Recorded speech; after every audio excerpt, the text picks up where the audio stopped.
অন্তরের মধ্যে হিংসা বিদ্বেষ যুক্ত থাকলে তিনি হক কবুল করতে পারেন না।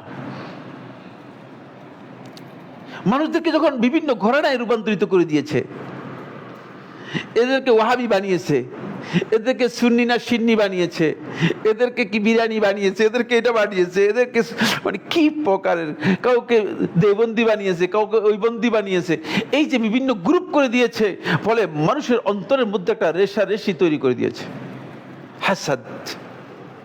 তখন আপনি মনে করতেছেন যে সাইফুল্লাহর কথা শোনার দরকার নেই।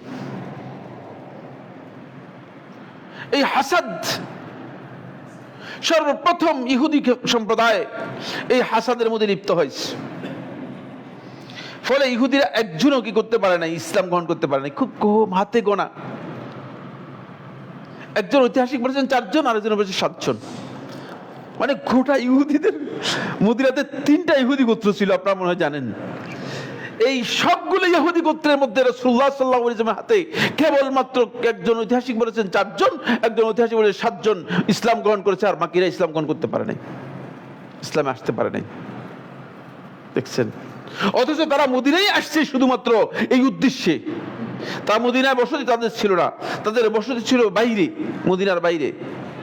তারা মদিনায় আসছে শুধুমাত্র এই জন্য যে তাদের কিতাবের মধ্যে লেখা আছে যে এই খুব অল্প সময়ের মধ্যে একজন নবী বের আসবেন, যার অবস্থানটা হবে মদিনায়, এই জায়গায়।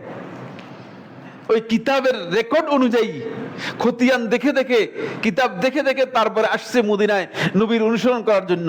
কিন্তু আল্লাহ রাব্বুল আলামিনের বরাদ্দ না থাকলে হেদায়েতের বরাদ্দ লাভ করা যায় না, লাভ করতে পারে নাই, হেদায়েতের বরাদ্দ লাভ করতে পারে নাই।